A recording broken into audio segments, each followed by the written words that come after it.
Llegó Black Friday en primavera de Home Depot. ¿En qué estás trabajando?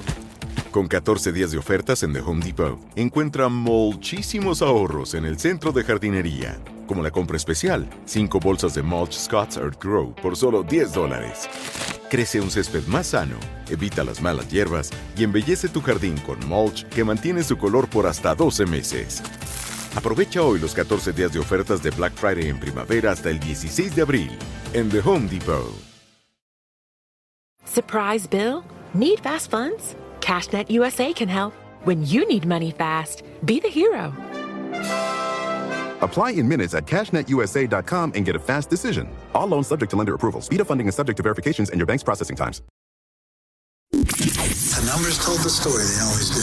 It's one of those idiots who believe in analytics. This is A Numbers Game with Gil Alexander on VSiN. Wednesday edition of A Numbers Game here on VSiN. Matt Brown in for Gil Alexander. Kelley Bydlon on the desk with me as always. We'll have Jonathan Von Tobel a little bit later to talk the NBA. We'll have Will Hill join us. He'll talk some NBA. He'll talk some Major League Baseball and maybe some other sport somewhere along the way as well with Will Hill. We will recap everything we saw last night and give you our thoughts as we move forward with everything. Going to hit some NFL topics today as well, specifically NFL MVP. Long tease, if it paid off. If you were here yesterday, long tease paid off. We're going to talk NFL MVP market. A ticket in my account that I love a ton. Price still available. So we'll talk about that as well. As I'm watching these games last night and you see the Celtics go at it, and I get it, the shiny new toy, Anthony Edwards, and I get that we're watching this Timberwolves team that's going in and has really put it to the defending champions in the Nuggets. But you're sitting there watching the Celtics, and you start to realize, yeah, I get it. They don't have the shiny new toy. It seems like they almost old hat, old news at this point. And then they start hitting threes, and you realize this team is unbeatable if they hit threes. And you watch this Celtics team as they start to prove to everyone yet again. They show everyone yet again. Oh, by the way, don't forget about us. Don't forget that we are very, very good and very, very talented. And they go out and they hit 18 threes last night. They win the offensive rebounding game 2-1, and what that allows them to do is hoist up more threes. Yes, if you look at just the percentages, you're going to say, oh, well, that didn't blow me away. They put up over 40 threes. They made 18 of them. But the fact of the matter is if you make 18 threes in the course of a game, it is going to be really tough for another team to compete with you. And that is what we saw last night in this Celtics squad. I think we forgot. I think we slept just a little bit on how good that this Celtics team actually is because of what the Wolves have done so far. And Kelley, you go in and you look, 18 threes for the Celtics. You get 32 from Brown. You get 25 from White. Pritchard chips in 16 off the bench. Tatum doesn't even have to be not only the primary scorer, he didn't even have to be the secondary scorer in this game. And not only do they win convincingly, very, very easy over the Cavaliers. And I'm not taking away anything that the Wolves have done so far. They've been incredibly impressive in what they've been able to do against Jamal Murray and Jokic and the defending champions. That being said, it seems like we almost forgot how good this Celtics team is. Yeah, they're just rolling. They're just rolling right now, and that could maybe be applied to both teams who won last night. They are just rolling, this is 25-point victory, by the way. If you didn't catch, 25-point victory last night for the Celtics. Yeah, and you talked about the rebounding. I mean, they out-rebounded them 55-38. Like, it was gross. You have guards running around, grabbing offensive boards, no problem on the Boston side of things. And it is where Cleveland's missing Jared Allen for sure. Like, that is definitely a aspect of the game that he would help with. Does that mean that his insertion into the lineup is going to lead to wins in this series? I don't really know about that. I think it's a lot of if you've been high on this Boston team all year, you saw last night a lot of what you've been seeing all year round. Like you said, you're getting contributions from elsewhere. Tatum doesn't even have to have a big game, and usually it's him or Brown to kind of go back. Only get to the line 14 times, but it doesn't matter. They make 12 of the 14, but they put up 46 threes in the game, and this is what the Celtics do. They put up a ton of threes. And when they offensive rebound like they did last night, again, 2-1 offensive rebounds comparatively to what the Cavs were able to do, it allows them to put up even more threes, Kelley. And so, 39%, still nice, but you're not blown away by that percentage. But the fact of the matter is it's a volume thing with the Celtics. They are going to put up a ton of threes, and so long as they are not just ice cold, if they're making it at a 39% clip, it's going to be very hard to compete with this team. As we mentioned, Brown goes for 32. He was 4 of 6 from deep. White goes for 25. He was 7 of 12 from deep. Tatum missed every single one of his threes. It didn't matter because the other guys and the contributions that they put in here. One of the bets that we did get in on yesterday, Kelley, that kind of cruised home despite the fact that he did hit the bench early because it was a blowout. Donovan Mitchell, as we said, 2 AT, Kelley. So he's going to put up 25 shots. Yep.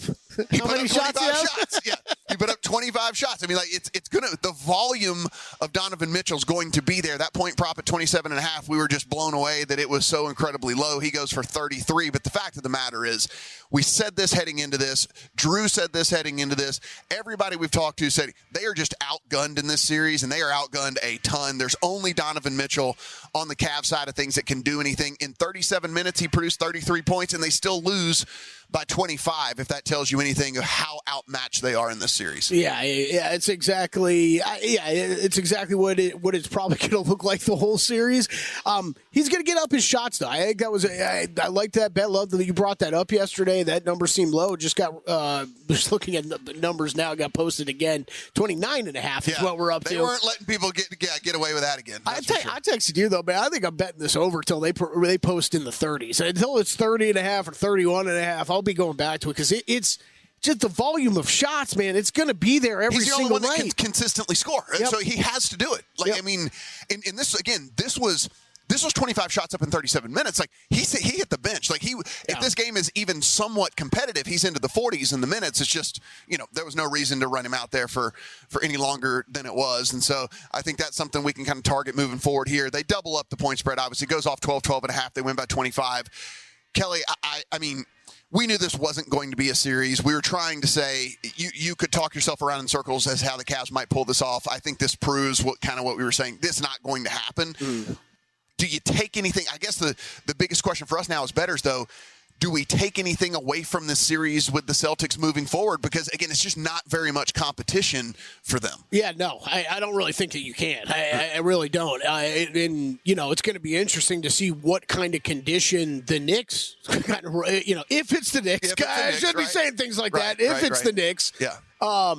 But, if it's the Pacers, I think it's going to be another cruise job anyways. But the Knicks might be in a situation where, Mitchell Robinson's going to miss the game tonight. Like, they're depleted. Bojan Bogdanović is out for them for the rest of the postseason here. They're kind of losing guys. And if we keep we keep gushing about the Nova 3 and everything like that. But if these guys can't keep playing those number of minutes at that high level of basketball, the Eastern Conference Finals might not even be all that exciting. Yeah. Their first test might be when they get into the NBA Finals, where there are some very good teams in the Western Conference. Yes, no, absolutely. I look at the Celtic team last night, and I listen, I was as guilty of as anyone else. You get wrapped up in what you see with the athleticism of Anthony Edwards. You get wrapped up in the fact that defense smothered the defending champions, can't get anything going. I'm like, we just get wrapped up in the Wolves, and then you see the Celtics last night, and you go, oh yeah, they're really good. Yeah, they're really good. They're really good. I mean, it's absurd when you just see the starting five that are on the court, and then you think about, okay, Kristaps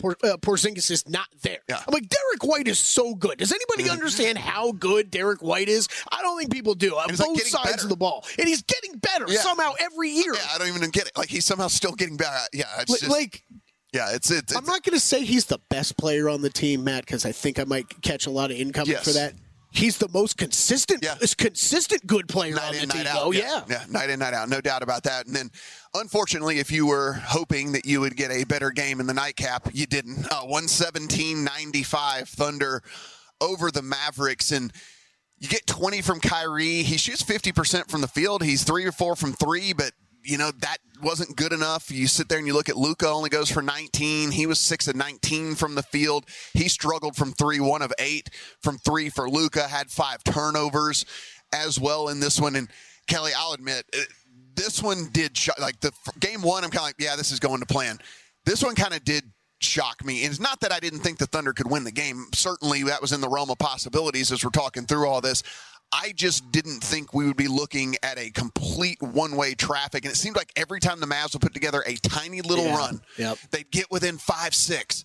it's right back out to 9-10. Get within 5-6, right back out to 9-10. This Thunder's team never, ever, ever relented, kept the pressure on the entire time. You get 29 from SGA, and with all of that, you get, chip in for 18 from Holmgren, 18 from Williams. The bench comes in. Wiggins gives you 16. I mean, there's just this team. I'm not writing this series off. I think the Mavs can still hang, but boy, you see a Thunder team play like that, as complete as they did last night, and you're like, wow, that is also a pretty good basketball team. I think the most impressive part about that game last night is you keep watching some of these teams, especially these teams that go deeper during the regular season, like the Thunder do, into their bench, and it's okay. Postseason, you're going to tighten up rotations, shorten the bench. How are these guys going to handle it? This is how the Thunder have won all season long, is by relying on more than 5 guys. So it's to see those contributions. Jalen Williams, Wiggins, both of them were huge off the bench last night. It's not something that's weird for the Thunder, and that's going to keep being their go-to. I think the scary part. 9 guys, Kelley, that played 15 minutes or more. Yeah. 9 guys played 15 minutes or more. And that's how they're going to play. I mean, I think the scary part is, Shea, you listed the numbers. I thought Shea looked a little rusty in the first half. He was missing mid-range shots that I've seen him hit, are basically automatic for him at this point. So the fact that he could have even had a better game is a little scary to me.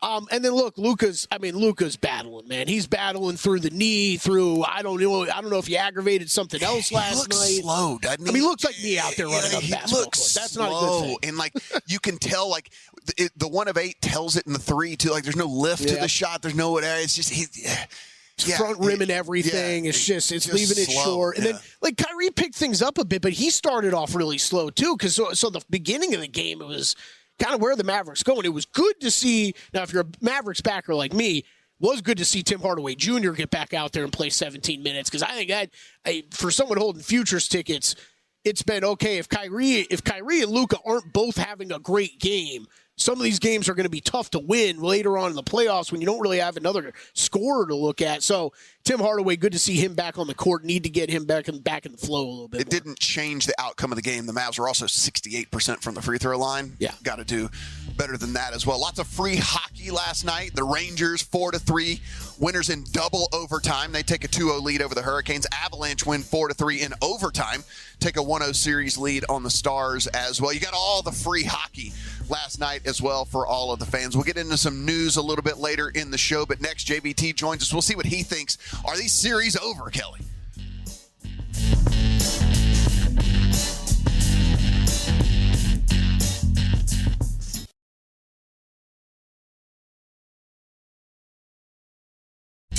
A numbers game on VSiN, the sports betting network. Wednesday edition of A Numbers Game here on VSiN. Matt Brown in for Gil Alexander. Spent the entire first segment there recapping the NBA, but Kelley, it is the playoffs, and we have to continue talking the NBA with our senior NBA analyst, also host every single weeknight here of VSiN Primetime, Jonathan Von Tobel. JBT, how you doing, buddy? I'm very excited about the way these playoffs are shaping up. Are you now? I mean, let's be honest. Are you really excited about how this is going? As somebody who's holding a Timberwolves 31 Western Conference ticket, very much so. Multiple series bets off very good starts. So yes, I do enjoy the way that we have started out this the second round of the postseason. Well, I'm glad that you were able to join us here on the Progressive Guest Line this morning to talk some NBA as we try to break down. Let's start with what we saw last night, and then we can talk about stuff moving forward. But I was making the point to Kelley. You kind of listen to all the hype, and rightfully so. The Timberwolves have really, really exceeded, I think, even the highest of expectations for everybody so far through these first couple of games. We see all the, shiny new toys that are out there on the court. It's easy to get wrapped up in all of that hype, and then you watch the Celtics last night just go out and absolutely trounce the Cavs, which was expected. I mean, it was 12.5 point spread, but they made it look easy. And I think do you think at all we've kind of slept a little bit on just exactly how good this Celtics team is, especially when they're dropping threes, and they made 18 of them last night? Yeah, I mean, I think we are to a certain extent because, as you kind of mentioned, right, this is the expectation. I mean, they're over $3 favorites to win the Eastern Conference at this point right now. They're getting these lesser opponents in these first two rounds. And frankly, the Eastern Conference is falling perfectly for them, right? The Knicks lose Mitchell Robinson yesterday for 6 to 8 weeks. They should still win that series against Indiana, but you're going to get a team that's probably going to have a 6-man rotation by the time you get to the Eastern Conference Finals. So the expectations there, and it's kind of ho-hum. And I think I was just talking about this with somebody. What I'm going to be interested in is if they make it to the NBA Finals and we finally get to see this team play competitive basketball, Matt, is that going to be a negative for that team, right? That they've just kind of trounced through an Eastern Conference, haven't been tested. Remember the last 2 years when they have failed in crunch time. Like, they have not been a good crunch time offense. It has been very poor in terms of their clutch time net rating. And if you're not playing any clutch games for like 2 months, how is that going to look when the time you get to the NBA Finals? But I think overall, I think you are right. Like, we've expected this of Boston. The point spread, the market expects this of them. And we've kind of forgotten how good it is. And especially because you're watching Minnesota not only do what they're doing, but doing it in a deeper conference against opponents, Phoenix and Denver, that the market generally had better expectations for. So then we get into the late game last night, and everyone expecting, okay, well, at least we might get a good one here. That ends up not being the case. The 117-95 victory for the Thunder. And you look at Luka, 6 of 19, 1 of 8 from deep. He misses 4 free throws, 6 of 10 from the line, all the stuff like that with him, 5 turnovers. We knew he was banged up a little bit here, JVT, but man, watching that last night, it was almost tough to watch because you could just tell, like, he's slow, he's lumbering out there. It's like, I don't want to say he looks like a Joe Schmo, an average guy, because he's still Luka Doncic, but he doesn't look anything. He doesn't look like the special dude, that we know Luka is. And if that's the case, the Mavs just have no shot in this, right? Yeah, I mean, you're absolutely right. And he doesn't he had one kind of really fluid step back throughout the game, but like, even his step back doesn't look as quick and as fluid and pristine as he usually does. I think everything you've talked about, right? There was a point where he takes the knee brace off and they're just kind of like looking at it, what's going on? Like, there's just so much going on here with that knee. And I would say too, and I wrote about this yesterday and we've talked about it a couple of times, man, I think the underrated aspect of that series is that Maxi Kleber is not available. Mm-hmm. He was their small ball center. When he was on the floor against the Clippers, they had an offensive rating when he was at center of 150.9. He was awesome for what they wanted to do.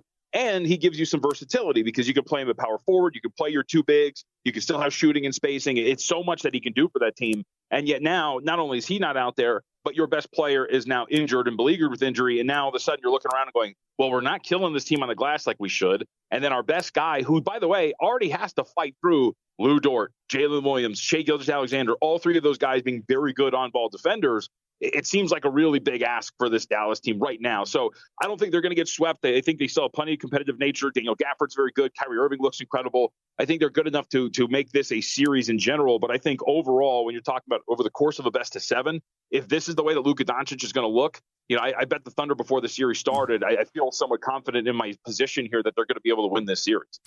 Yeah, so let's go ahead and look at tonight. Pacers and Knicks currently sitting 4.5 in favor of the Knicks at home, 220 the total.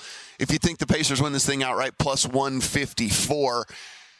Can the Pacers win this series, or, even this game against the Knicks with Halliburton no-showing? I understand that he had the injury. He hasn't looked the same since, but we're talking like almost a complete no-show in game 1, JVT. And, it's like you get as much as you can from everybody else on the court, and it still wasn't good enough. And so if Halliburton can't step it up, then what more can the Pacers offer? No, I would agree with that. And that's the part that sucks, right? Because the other part is they don't play well defensively. The Knicks had an offensive rating of over 120 in that game 1 win. So even though it was tight, you again as a team just cannot get stops. So when we're talking about, again, crunch time, if you get into those minutes, are you going to be able to get stops consistently? No, you're not. And so I think that's part of the big problem. You mentioned it. Since he suffered that injury, Tyrese Halliburton's a 30% three-point shooter. He hasn't been effective in terms of scoring at all, well under 20 points a game. We saw that again. If he's not going to show up, are you going to get some of these, we'll call them, we'll call not outlier, but strong shooting performances from everybody else like they did in game 1 to make that a tight contest? And I think that's a little bit of a problem. And the other part, too, going back to the defense is outside of maybe trying Pascal Siakam, Matt, they got nobody for Jalen Brunson. They got nobody. Like, he's going to eat them alive. So I think it's going to be kind of hard here. And what I think the strategy would be, though, is without Mitchell Robinson, you better go after Isaiah Hartenstein like every pick and roll. You got to try to get him into foul trouble. You got to try to get Jericho Sims on the floor or a shorter Precious Achiuwa. That's the way to victory. But I just don't know if you're going to do that consistently enough and if you're going to be able to defend enough. So let's do a little sports talk radio here early morning on a Wednesday, JVT. And Jamal Murray does not get suspended, just a $100K fine for him for what we thought at the time was only throwing one. He tried to throw two things onto the court. The one just didn't make it. The wind catches the towel. The towel doesn't make it onto the court, but the heat pad does. I got to admit, and this has nothing to do with anything. I don't have any bets in that series as far as like series bets. I don't have any futures, so I'm not saying this from a biased standpoint. Like, I was actually fairly disappointed. I feel like the NBA is doing some kind of special treatment stuff here, because if this happens in the regular season, he is for sure suspended. It's like, just because this is the playoffs and just because we want to try and give the Nuggets a chance to be competitive in this, that this guy can do something again in any other form. And honestly, I'm going to go as far as to say if this was like the ninth guy on the bench that did this, he would be suspended. But since it's Jamal Murray, he doesn't get suspended. I think I was expecting it. I think maybe you were expecting it. What went on here? Yeah, full disclosure again, like I've got this Timberwolves ticket, so maybe I am a little bit biased. I'm completely shocked. I think he should have been suspended. I don't think there's any question about it. Like, this isn't a matter, like, even just like okay, he threw something harmless onto the floor. No, like when you watch that video, that heat impact slides into live action. It hit his own teammate's foot. What if Jokic plants his foot on that and slips out, right? What if Karl Anthony Towns plants his foot on that and slips out and gets seriously injured? Like, that's a dangerous thing that he did. We see these guys tweak ankles all the time just by softly stepping on people's feet. What happens if you step on that slip? We were just talking about Tyrese Halliburton. Guys, Tyrese Halliburton got injured because he slipped on a wet spot on the floor, right? Like, that was a serious injury. What if that happens again here? I am amazed that the NBA did not suspend him, especially after watching. Look, say what you want about Draymond Green. Yeah, he stomped on Domantas Sabonis' chest, okay? If you're going to suspend him, you suspend Jamal Murray. He could have injured any one of the guys that was out there during live action. And to me, the fact that, Matt, and I'll use your phrase, right, that you wanted to keep your defending champions competitive and not suspend him for a Game 3 on the road is absolutely ridiculous, and you've set a dangerous precedent. Jamal Murray shouldn't be playing on Friday. I don't think there's any question about it. Yeah, I am shocked. I am shocked. Me too. That came down yesterday. It was. I understand it's playoffs. We maybe thought it was going to be a little. I mean, I think during the regular season, this is multiple games. The fact that after the matter, we see that he tried to do it twice. I mean, that's the biggest thing, right? It's the towel throw. So okay, you could maybe justify somebody losing their cool for a minute, but when you go to throw something a second time, you are very clearly intentionally trying to throw something at a ref onto the court. And as JVT said, like, if someone got hurt, you cannot tell me that this would be the same kind of punishment that would have come down. We would have not seen Jamal Murray. We're being results-oriented. No one got hurt, so everything's okay. It's not that. This should not be that. How about this, guys? You think if it's me in the third row, you think if I'm throwing something out there on the floor, they're letting me watch the rest of that game? You're never coming back to the stadium. Yeah, right? You're never allowed back in. You're banned for life. Like, that'd be it. You'd be the guy. You'd be the heat pad guy. By the way, to put it in perspective, if anybody's wondering, well, $100,000 though still sounds like a lot. I was trying to run these numbers, and then ESPN did it for me, so I'm going to use theirs. How about that is 24.2% of his game check in the playoffs. Not even a quarter of basketball is what he's got to pay for. Oh, boy. Well, and I don't want to be too, like, I just say this too, like, the officials let a lot get, like the fact that Michael Malone can run out there and get the face of an official during a game, it was absolutely ridiculous what they let go on. It really is. John, really rooting for you on these futures tickets, buddy, and hopefully they get home, and hopefully we get some better basketball games moving forward. Let's go T-Wolves. I need it. When we come back, let's talk a little baseball. Yeah, Kelley, we're going to talk baseball here on this program whenever we come back. I got a couple of futures tickets. Let's do it.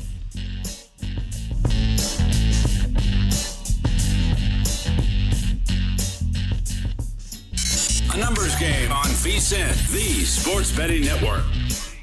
This segment is brought to you by ZYN nicotine pouches. Few things are as rewarding as winning the big game, but rewards from America's #1 nicotine pouch comes close. ZYN nicotine pouches are smoke-free, spit-free, hassle-free, and can be enjoyed anywhere, anytime. Plus, every can earns you points towards 70-plus premium rewards items. Find your ZYN at your local convenience store or online at ZYN.com. That's ZYN.com. Warning, this product contains nicotine. Nicotine is an addictive chemical.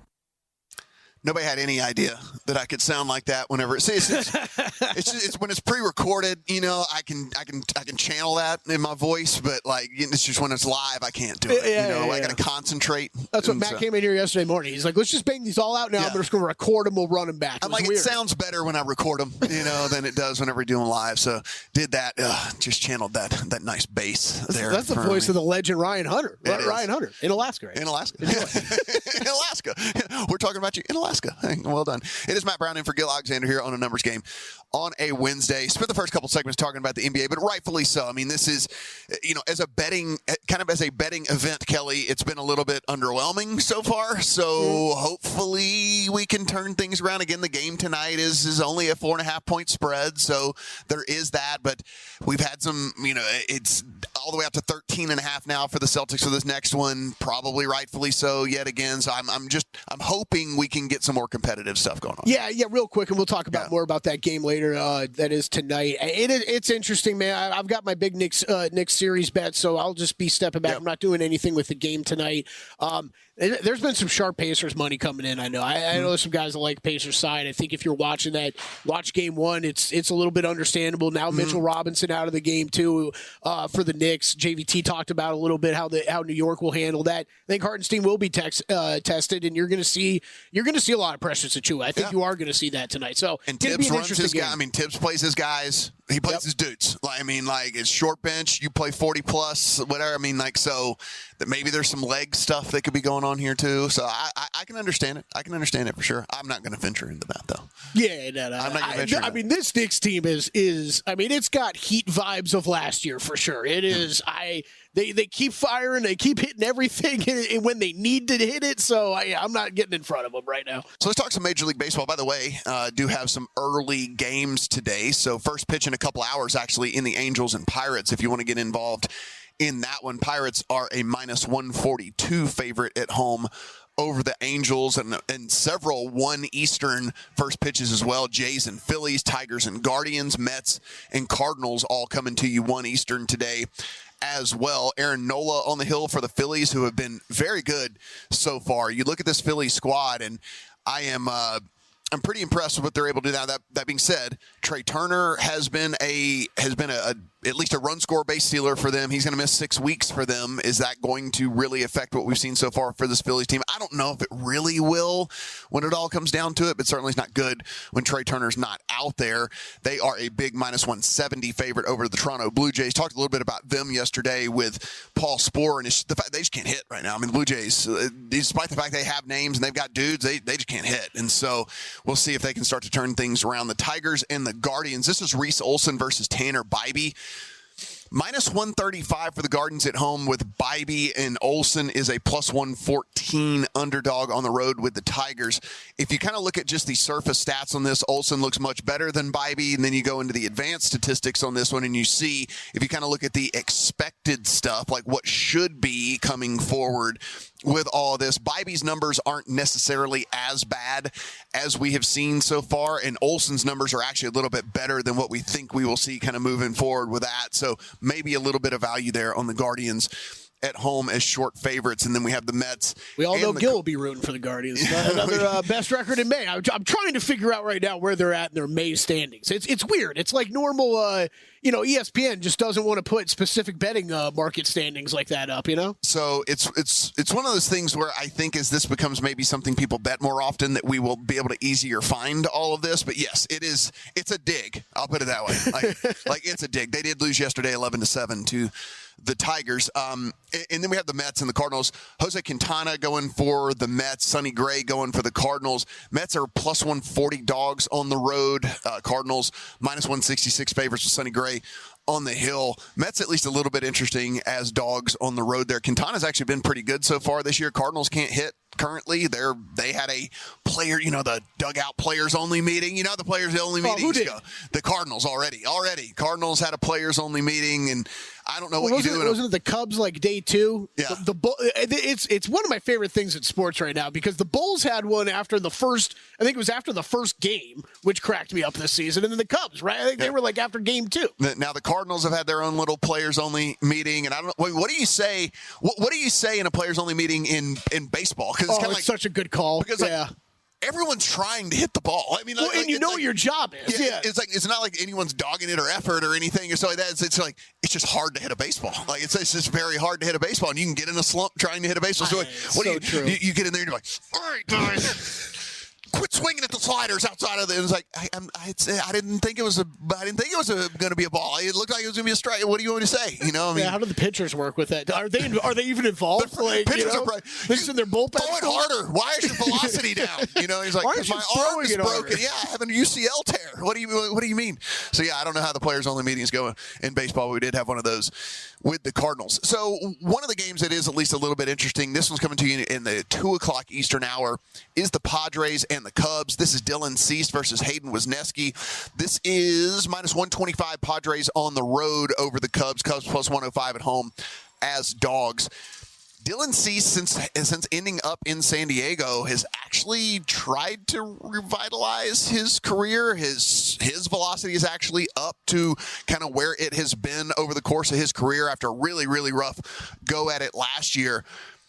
I'm not willing to say that this is that this is a great bet, Kelley. But what I am going to say is I did speculate and put a little bit of a Dylan Cease Cy Young ticket into the account. And the reason I did this is because, so I think if we see, and we're literally only in a few hours, but if we see a really good performance again out of Dylan Cease today, I think that the number that was currently available right now is going to be gone. And so I just wanted to put that in there before we see. Now, he could get shelled today and then the number evaporates. So it's kind of a bet on talent here, but Dylan Cease is a dude that has always had an incredible amount of talent. And then you go and you kind of break down the numbers that he's got going on. He's got the 13% swinging strike rate right now, which is equal to this really high K rate that he's got going on. He's not walking dudes as much as he did last year when he was really, really struggling. Padres playing a little bit better than I think most people thought with all that. Not that wins matter, because we've at least in baseball, we have gotten past the whole pitcher wins thing, and we're not worried about that anymore. We at least are looking at the stats with all of that. But Dylan Cease is always a guy that's had a super, super high upside, never really lived up to it. Did he figure something out? Was the change of scenery all he needed? All that, who really knows? But did put the Dylan Cease ticket into the account there in what I think is still a pretty wide open NL Cy Young race. Yeah, that's. I was just looking that up. 13-1. Yeah. Yeah. I mean, geez, the odds tell you it's wide open, right? I mean, how many guys are you talking short of 20-1? 10. Yeah, 10 guys shorter than 20-1 right now, so pretty wide open. Yeah, and so for me, it's kind of like I said. I think that number might go away if he has a really great start today. So we've had this discussion a couple times on the show with so many of these pitchers going down. Do you have any hesitation of firing away? Even we were talking about it a few weeks ago, and it was kind of like, hey, this early in the season, maybe it's something you need to be a little bit more mindful of now going forward when we're seeing all these injuries all the time. Something you're concerned about, or no, you would still just fire away? Injuries are just, you can't control them. Yeah. It's kind of we're gamblers, right? Yeah. I mean, we're gambling. I mean, we're gamblers, we're gambling. It's kind of how I look at that as well. I mean, one of the other bets that I put in a couple of days ago, Bryce Harper for MVP. Over in the NL, I think Ronald Acuna will straighten everything out from a power perspective. It's kind of a weird deal going on with him right now where he hadn't been hitting for a ton of power. That said, this Philadelphia Phillies team is already kind of exceeding expectations. If they're somehow able to hold on to this, what if they could overtake the Braves and actually win that division? A lot of that would have to do with what Bryce Harper has done so far and will do moving forward if that were to play out.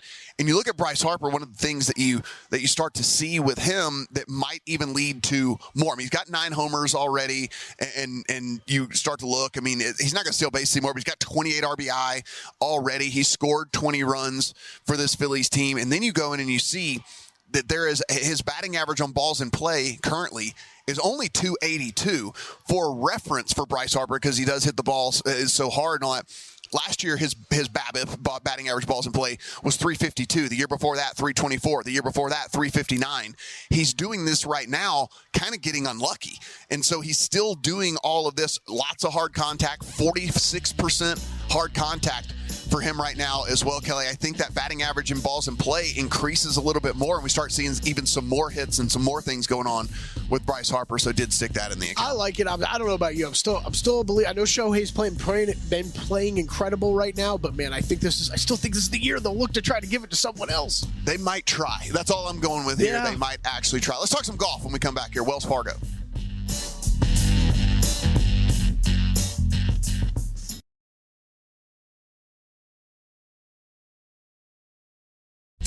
A numbers game on VSiN, the sports betting network. If you don't already have a DraftKings Sportsbook account, do we have a deal for you? You go in, you download the app, and you make your deposit. But when you make that deposit, use promo code VSiN, V-S-I-N. Make a $5 bet. We're going to give you $150 instantly in bonus bets. That's all you got to do. Go in, download the DraftKings Sportsbook app, use the promo code VSiN when you make a deposit. Bet at least $5, and we're going to give you $150 in bonus bets instantly. DraftKings Sportsbook, the crown is yours. Matt Brown in for Gil Alexander. Numbers game here on a Wednesday. Kelley Bydlon with me, and we're going to have two of the hosts of the award-winning, internationally famous Long Shots podcast here to talk about the Wells Fargo. Oh, that's us, Kelley. I was like, where are those two at? That's us. Where are those guys at? And what awards? And we have won no awards. And it's probably not internationally famous, but it is what it is. We have people in Canada listen. That's international. The international I think is accurate. Yes. Famous might be a bit of a stretch. Yeah, we don't have any of that. International, there's at least a couple. It is the Wells Fargo Championship. This is an elevated event. There are 69 runners instead of 70. We had a withdrawal. Ludwig Oberg is not going to play in this one, dealing with a little bit of a knee issue, so he's going to sit this one out. So 69 instead of 70 players. Remember that when you go in and you look at the odds that are attached to people's names as we, talk this through, and even if you're going in to make your bets today, this is a limited field. It is a no-cut event, and we are also missing Scotty Scheffler and Ludwig, who, by the way, have been two of the very most consistent players on the tour for the past couple of months. So, Kelley, you see, we've seen Rory at 7-8-1, so that one's not crazy. Yeah. But you go down a little bit further, and it's like, okay, now Wyndham's down to 14. Cantlay, who has not been playing all that great, is at 18. Homa, who, again, has had form up and down, is sitting at 20. So you see these numbers, you're like, man, this is so low on these dudes. Well, there's only 69 guys. It's a no-cut event. We're missing two superstars, so you're just not going to get the numbers in this tournament that you've gotten in the past. Yeah, we talked about it a little bit on the podcast. Encourage everybody to go listen to that for a little bit deeper conversation on the full tournament and stats and odds that we talked about. Everything. This really is fascinating. It's fascinating because you remove Scotty Scheffler, right? It is a smaller field, so just as far as what a golf odds board looks like, it's one of the more fascinating ones we've seen in a while because of some of that stuff. And I think it's also a good example of what we've talked about. And what we've talked about a lot this year was struggling, with golf a little bit this year. It's not just the Scheffler factor, right? Mm-hmm. It's the inconsistencies of some of the other guys that we expect to be very good throughout the year. And that has been, Patrick Cantlay, Max Homa, Colin Morikawa, Justin Thomas, up and down seasons throughout. Victor Hovland. So, big name guys that even a year ago we would have talked about contending with Scotty Scheffler. They haven't really been around. So you do have some guys, JT, Max Homa with some great history at this tournament, at this course, that's definitely baked into the odds a bit. And I think that makes sense. But I think this is just a better look at what the landscape of golf is like right now on the PGA Tour. So we're heading over to North Carolina. This is happening at the Quail Hollow Club.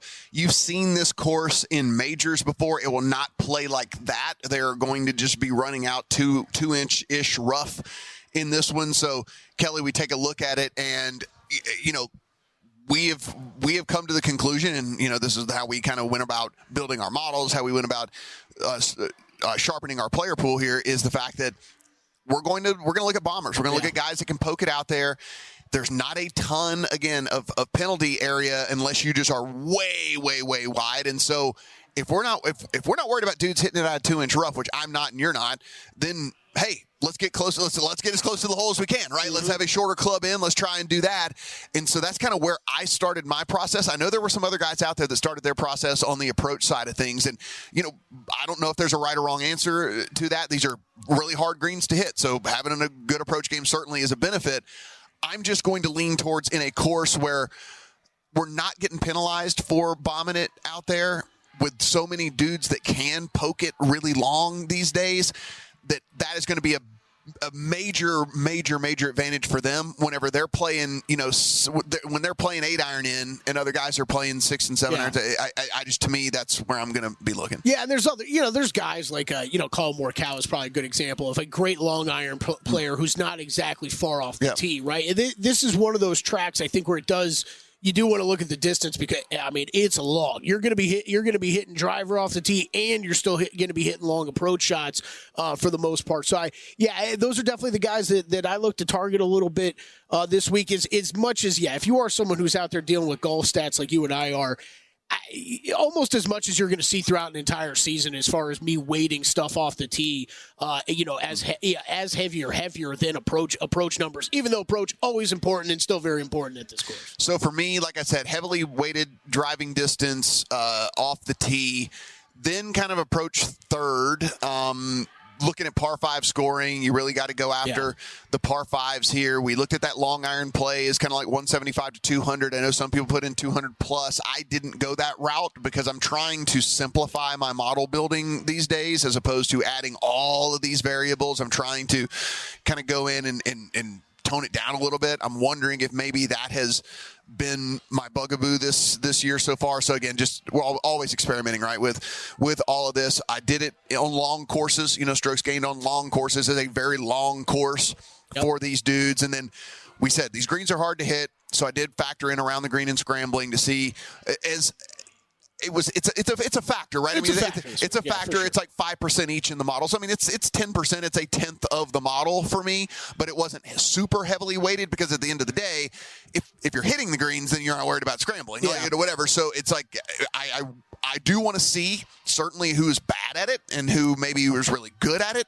But with that said, Kelley, I'm focusing more on like guys that are going to get it out there and guys that are more than likely to hit the green with it. And if it goes off, sure, I'll use the tiebreaker of scrambling around the green, but I'm just hoping they don't have to use that part. Yeah, that would be nice. Yeah. And especially if, what did Wyndham shoot last year? 19 under? If that's what the winning score is going to be, you can't be missing too many greens, right? So I factored all that stuff in as well. 3-putt avoidance too, a little bit bigger greens, but you don't want guys 3-putting around here and making bogeys or making pars on some of these par 5s that they need to be birdieing. So yeah, definitely something to look at when you're breaking down stats for this course. So the interesting thing for me, I went out to 36 rounds because, again, like I do want to see what these guys have kind of looked like over the course of now. What we've had is a pretty diverse. See, there's been some easy courses, been some super hard courses, been some courses in between.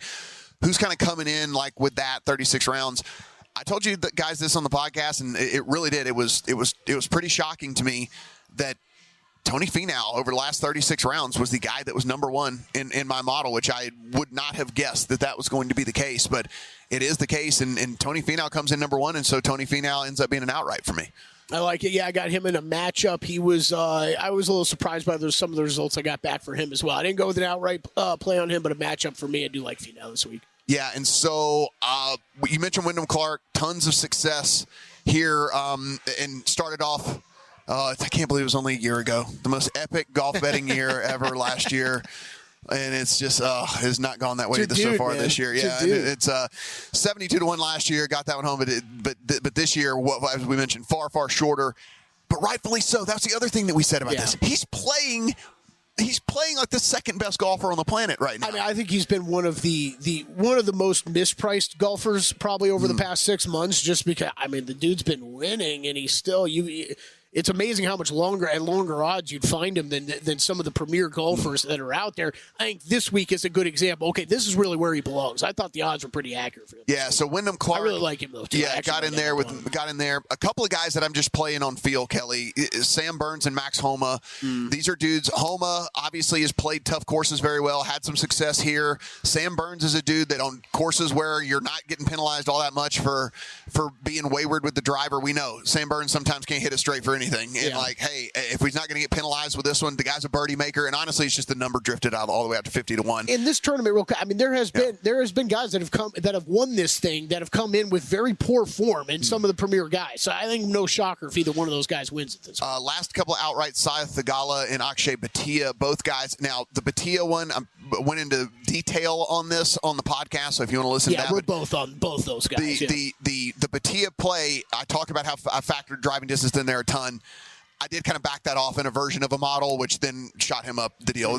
Anyway, you can listen to the podcast if you want the full details of that. What ended up on your card? Yeah, that was, Theegala and Bhatia, I'm on both of them as well. A little bit, I think still a little bit shorter of an outright price on Sahith than I was expecting, but did play it. I love Decky again this week. I mean, people listening to the show and podcast probably heard that enough this year, but I love Decky. I thought that number compared to some of the guys that were in the mid-20s was a little long on him. So outrights on Hideki, Sahith Theegala, Matt Fitzpatrick, another number I just thought it drifted a little bit too far.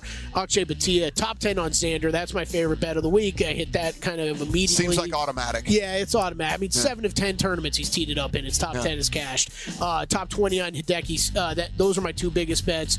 Sahith Theegala and Bhatia, both top 20 plays. Finau over JT and Bhatia over Russell Henley in tournament matches. We'll circle back around towards the end of the show and recap on everything that's in our accounts for the golf tournament. When we come back, we'll talk to Will Hill about NBA, Major League Baseball, and whatever else. Ya llegó la primavera de Home Depot. ¿Y tú? ¿En qué estás trabajando? ¿Qué tal si estrenas un nuevo set de patio? Agrega una tira de luces y crea el mejor ambiente para tus reuniones. ¿Y qué es una carne asada sin el asador ideal? Encuentra el tuyo dentro de una amplia selección de asadores por menos de $300, como el asador Next Grill con 4 quemadores por solo $229. No esperes más y empieza a disfrutar de la primavera con The Home Depot.